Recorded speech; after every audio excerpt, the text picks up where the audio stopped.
में भयानक गर्मी पड़ रही थी। सभी पक्षी एक डाल पर इकट्ठा होकर बातें कर रहे थे। तभी वहाँ टुनटुनी चिड़िया आती है। अरे तुम सब यहाँ बैठकर क्या बातें कर रहे हो? अरे टुनटुनी चिड़िया, तुम कब आई? तुम तो इतनी पिद्दी हो कि किसी को दिखाई ही नहीं दे रही। ज्यादा मत बनो कालू कौवे, इतना घमंड करना ठीक नहीं। तू मेरे पिद्दे होने का मजाक उड़ाता है। रुक, मैं तुझे अभी बताती हूँ। इतना कहकर टुनटुनी चिड़िया कालू कौवे को मारने उसके पीछे पीछे भागने लगती है। टुनटुनी चिड़िया, छोड़ना नहीं इसको, बिना मारे वापस मत आना। कालू कौवे और टुनटुनी चिड़िया का झगड़ा देखकर सारे पक्षी हंसने लगते हैं।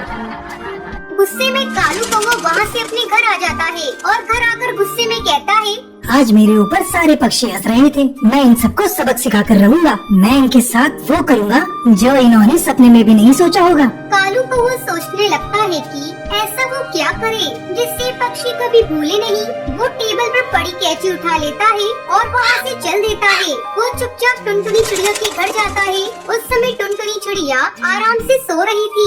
चुपके से कालू कौवा टुनटुनी चिड़िया के पास जाता है और उसके पंख काट देता है। आज मजा आएगा। बड़ी चालाक बन रही थी, मुझसे पंगा लेने चली थी पिद्दी चिड़िया। अब मैंने इसको उड़ने के काबिल नहीं छोड़ा। कालू कौवा टुनटुनी चिड़िया के कटे हुए पंख को लेकर घर वापस आ जाता है और उसे छुपा देता है। अगले दिन जब टुनटुनी चिड़िया सोकर उठती है तो वो देखती है कि उसके पंख कटे हुए हैं। वो रोने लगती है। ये क्या, कल रात तो मेरे पंख सही सलामत थे। सोते समय किसी ने मेरे पंख को काट लिया। अब मैं क्या करूं? ऐसी हालत में उड़ भी नहीं सकती। उसी रात कालू कौवा हरी तोती के भी घर जाता है और उसके भी पंख काट डालता है। इस तरह कालू कौवा एक एक करके उन सभी पक्षियों के पंख काट डालता है जो उस पे हंस रहे थे। बड़े चले थे मेरी हंसी उड़ाने। इनका पंख काटकर मैंने इनकी सारी हेगड़ी निकाल दी। इनके कटे पंख देखकर मेरा कलेजा ठंडा हो गया। वहीं दूसरी तरफ पूरे जंगल में हड़कंप मच जाता है। अरे टूनी चिड़िया, तूने कुछ सुना? कल रात किसी ने पक्षियों के पंख काट डाले। हाँ बबली कबूतरी, ऐसी खबर तो मैंने भी सुनी है। ऐसा लगता है कोई इन पक्षियों से बदला ले रहा है। खैर छोड़ो, हमें इन पक्षियों की चलकर मदद करनी चाहिए। बेचारे बिना पंख के उड़ भी नहीं सकते। चलो चलकर इन पक्षियों के भोजन की व्यवस्था करते हैं। ऐसा कहकर टूनी चिड़िया और बबली कबूतरी टुनटुनी चिड़िया के घर जाती है। अरे टुनटुनी चिड़िया, तुम्हारी ये हालत कैसे हो गई? हमें बड़ा कष्ट हो रहा है। ये लो भोजन, इसे तुम खा लो। टूनी चिड़िया, पता नहीं मुझसे किसकी क्या दुश्मनी थी, किसने मेरे पंख काट दिए। तुम चिंता मत करो टुनटुनी, कुछ दिनों की बात है, फिर तुम्हारे नए पंख आ जाएंगे। उसके बाद टूनी चिड़िया और बबली कबूतरी सभी पक्षियों के घर जाती है और उन्हें भोजन देती है। पक्षियों की हालत देखकर टूनी चिड़िया बहुत दुखी थी। वो दुखी मन से कालू कौवे के घर भी जाती है। टूनी चिड़िया देखती है कि कालू कौवा पक्षियों के कटे हुए पंख से खेल रहा है। अरे ये क्या कालू कौवे, सभी पक्षियों के पंख तुम्हारे पास कैसे? इसका मतलब तुमने ही उन पक्षियों के पंख काटे हैं। ये तुमने बहुत बड़ा अपराध किया है, इसलिए अब तुझे सजा मिलेगी।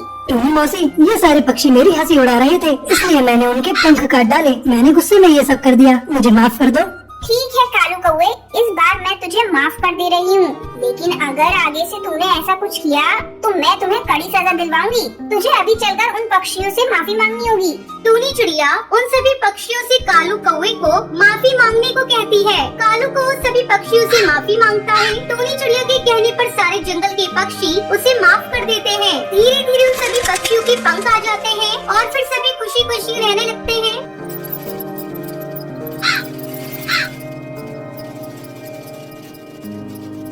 सुंदरवन जंगल में टुनटुनी चिड़िया अपनी माँ टूनी चिड़िया के साथ रहती थी। टुनटुनी चिड़िया को बचपन से ही सिलाई करने को बहुत शौक था। जब भी उसे समय मिलता वो अपनी माँ की सिलाई मशीन निकाल कर उस पे सिलाई करने लगती। माँ ये देखो ना, मैंने कितनी अच्छी फ्रॉक सिली है। अरे वाह बिटिया, तूने तो बहुत अच्छी सिलाई की है, लेकिन बेटा तू अपनी पढ़ाई पर भी ध्यान दे। मैं तुझे एक बड़ी अफसर बनाना चाहती हूँ। तेरी परीक्षा होने वाली है और तू सिलाई करने में लगी रहती है। माँ मुझे सिलाई करना अच्छा लगता है, मैं पढ़ाई के साथ साथ सिलाई करना भी सीखूंगी। मैं कुछ नहीं जानती, आप मेरा दाखिला किसी सिलाई सेंटर में करवा दो। ठीक है टुनटुनी, जब तेरा इतना ही मन है तो मैं तेरा दाखिला किसी सिलाई सेंटर में करा देती हूँ। अगले दिन टूनी चिड़िया टुनटुनी का दाखिला एक सिलाई सेंटर में करवा देती है। अब टुनटुनी पढ़ाई के साथ साथ सिलाई भी मन लगा कर सीखने लगती है। कुछ ही दिनों में टुनटुनी की स्कूल की पढ़ाई हो जाती है। एक दिन टूनी की सहेली बबली कबूतरी उसके घर आती है। अरे टूनी, ओ टूनी, कहाँ है?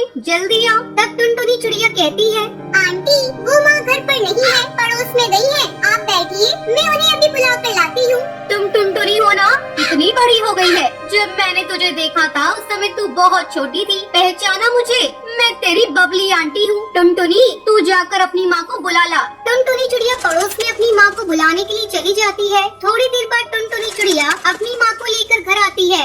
अरे बबली कबूतरी तू कब आई? टुनटुनी तू जाकर चाय बना ला। फिर टूनी चिड़िया बबली कबूतरी से बातें करने लगती है। बबली कबूतरी टूनी से कहती है, टूनी तेरी बेटी बहुत प्यारी है, मैं इसे अपने घर की बहू बनाना चाहती हूँ। मेरा बेटा बंटी वकील है और उसके लिए मुझे तेरी बेटी जैसी ही संस्कारी बहू चाहिए थी। तेरी बेटी मुझे बहुत पसंद है, तुझे इस रिश्ते से कोई एतराज तो नहीं है ना? नहीं नहीं बबली कबूतरी, ये तुम कैसी बातें कर रही हो? मुझे इस रिश्ते से कोई एतराज नहीं है। मैं लाख कोशिश करके भी इतना अच्छा रिश्ता ढूंढ नहीं पाती। जल्दी टुनटुनी चिड़िया और बंटी कबूतर की शादी हो जाती है। शादी के कुछ ही दिन में टुनटुनी चिड़िया एक बच्चे की माँ बन जाती है। ससुराल में सभी लोग उससे खुश थे। एक दिन बंटी कबूतर टुनटुनी चिड़िया से कहता है, टुनटुनी आज ऑफिस में कुछ ज्यादा ही काम है, मैं रात को देर से घर लौटूंगा, तो मेरा इंतजार मत करना। इतना कहकर बंटी कबूतर वहाँ से चला जाता है। लेकिन थोड़ी देर बाद कालू कौआ तेजी से उड़ता हुआ उसके घर आता है। गजब हो गया टुनटुनी बहन, जब बंटी कबूतर अपने ऑफिस जा रहा था तब एक बाज ने उस पर हमला कर दिया, जिसमें उसकी मौत हो गई। इतना सुनते ही टुनटुनी चिड़िया रोने लगती है।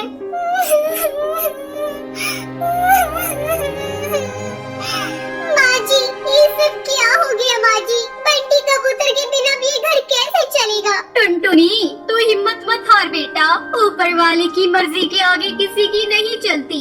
इस तरह कुछ दिन गुजर जाते हैं। टुनटुनी चिड़िया अपना दुख भुलाकर सिलाई का काम करना शुरू कर देती है। आस पड़ोस के पक्षी उसके पास अपने कपड़े सिलवाने के लिए आने लगते हैं। एक दिन हरी काकी उससे कहती है, टुनटुनी तू तो इतनी अच्छी दर्जी है, इसके बारे में तो मुझे पता ही नहीं था। कम पैसों में बहुत अच्छे कपड़े सिल देती है, तू ऐसा कर अपना एक बुटीक खोल ले। हाँ काकी, आपका सुझाव बहुत अच्छा है। मैं जल्दी ही अपना बुटीक खोलूंगी, लेकिन इसके लिए पहले मैं माँ जी से इजाजत लूंगी। हरी काकी के जाने के बाद टुनटुनी चिड़िया अपनी सास से बुटीक खोलने की इजाजत मांगती है। माँ जी क्यों ना मैं अपना एक बुटीक खोल लूं, इससे अच्छी कमाई हो जाएगी। ठीक है टुनटुनी, तुझे जो अच्छा लगे वो कर। तू अपनी बुटीक का अच्छे से काम कर, मैं तेरे बच्चे को संभाल लूंगी। जल्द ही टुनटुनी चिड़िया अपना बुटीक खोल लेती है। अब उसकी कमाई पहले से दुगनी हो गई थी। इस तरह टुनटुनी चिड़िया खुशी खुशी अपनी जिंदगी बिताने लगती है।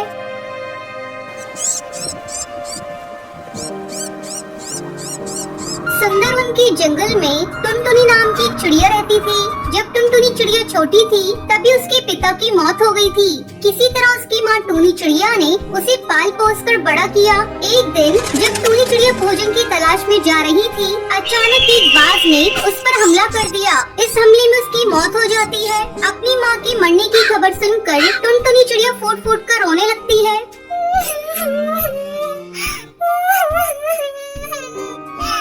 माँ तुम मुझे छोड़कर क्यों चली गई? पापा तो पहले से ही छोड़कर चले गए थे, आज तुम भी मुझे छोड़कर चली गई। मैं किसके सहारे अब जीऊंगी? टुनटुनी की रोने की आवाज सुनकर हरी काकी वहाँ आती है। अरे क्या हुआ टुनटुनी चिड़िया, तू क्यों रो रही है? क्या बताऊं काकी, एक बाज ने मेरी मम्मी को मार दिया। तू रो मत टुनटुनी चिड़िया, मुझसे जो बन पड़ेगा मैं तेरी मदद करूंगी। तभी बबली कबूतरी वहाँ आ जाती है। अरे टुनटुनी चिड़िया ये सब कैसे हो गया बेटा? तेरी माँ दिल की बहुत अच्छी थी, भगवान उसकी आत्मा को शांति दे। तू चिंता मत करना, हम सब पक्षी तुम्हारे साथ हैं। बबली कबूतरी टुनटुनी चिड़िया को समझाकर वहाँ से चली जाती है। इस तरह दिन गुजरने लगते हैं। पड़ोसी पक्षी जो कुछ भी लाकर टुनटुनी चिड़िया को दे देती थी, टुनटुनी चिड़िया उसी को खाकर अपना पेट भरती थी। धीरे धीरे पड़ोसी पक्षियों ने खाना देना बंद कर दिया। एक दिन टुनटुनी चिड़िया भूख से बेहाल थी। क्या करूं? कुछ समझ में नहीं आ रहा है। भूख भी बहुत जोरों से लग रही है। 2 दिनों से हरी काकी ने भी मुझे खाने को कुछ भी नहीं दिया। घर में भी खाने को कुछ भी नहीं है। लगता है अब मुझे खुद अपने खाने का इंतजाम करना होगा। ऐसा सोचकर टुनटुनी चिड़िया घोंसले से बाहर निकलती है और भोजन की तलाश में जाने लगती है। रास्ते में उसे एक भोजन की दुकान दिखाई देती है। वो तुरंत उस दुकान पर जाती है। बंटी भैया मुझे बहुत जोरों से भूख लगी है, कुछ खाने को दे दो। चल निकाल पैसे, मैं तुझे खाने को देता हूँ। नहीं भैया मेरे पास पैसे नहीं है। हैं? तेरे पास पैसे नहीं है? चल भाग यहाँ से, जेब में पैसे नहीं है और खाना खाने चली आई है। मैंने फ्री का धर्मशाला नहीं खोल रखा है जो तुझे फ्री में खिलाऊंगा। टुनटुनी चिड़िया रोती हुई वहाँ से चली जाती है। बिना पैसों के लगता है कोई मुझे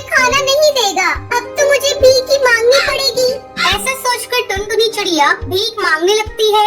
भगवान के नाम पर मुझे कुछ भीख दे दो, मुझे बहुत जोरों से भूख लगी है। लेकिन टुनटुनी चिड़िया को कोई भीख नहीं दे रहा था। तभी कड़कनाथ सेठ का बेटा कालू कौवा वहाँ से गुजर रहा था। उसने जब टुनटुनी चिड़िया को भीख मांगते हुए देखा तो वो रुक जाता है। साहब कुछ भीख दे दीजिए, मुझे बहुत जोरों से भूख लगी है। चलो मैं तुम्हें ले जाकर भोजन कराता हूँ। कालू कौवा उसे लेकर एक होटल पर जाता है और उसे भोजन कराता है। जब टुनटुनी चिड़िया भोजन कर लेती है तब कालू कौवा उससे पूछता है, देखने से तो तुम भले ही घर की लग रही हो, लेकिन तुम इस तरह भीख क्यों मांग रही हो? क्या बताऊं, मेरे मम्मी पापा दोनों मर चुके हैं। मैं एक अनाथ चिड़िया हूँ, भूख से तड़प रही थी, इसलिए भीख मांग रही थी। कालू कौवा टुनटुनी चिड़िया की खूबसूरती पर फिदा हो जाता है। अब वो रोज टुनटुनी चिड़िया से मिलने लगता है। एक दिन कालू कौवा अपने परिवार को बिना बताए टुनटुनी चिड़िया से शादी कर लेता है और उसे लेकर अपने घर पहुंचता है। तभी कालू कौवे की माँ सुंदरी कौवी जब टुनटुनी चिड़िया को देखती है तो वो कालू कौवे से पूछती है, कालू ये क्या मजाक है, तू किसे ब्याह कर ले आया? माँ ये अनाथ चिड़िया है, सड़क पर भीख मांग रही थी। तुझे अपने घर परिवार की इज्जत की कोई चिंता नहीं? तूने इस भिखारन चिड़िया से शादी क्यों कर ली? कुछ रुपए पैसे देकर इसकी मदद कर देता। मैं तुझे अपनी संपत्ति से बेदखल करती हूँ, अब इसे लेकर मेरी आंखों से दूर चला जा। तभी कालू कौवा टुनटुनी चिड़िया को लेकर वहाँ से चला जाता है। आपने मुझ पर तरस खाकर मुझसे शादी कर ली। अगर आपने मुझसे शादी नहीं की होती तो आपको इस तरह बेघर होना नहीं पड़ता। तुम चिंता मत करो, सब ठीक हो जाएगा। अब कालू कौवा टुनटुनी चिड़िया को लेकर वहाँ से दूसरे जंगल चला जाता है।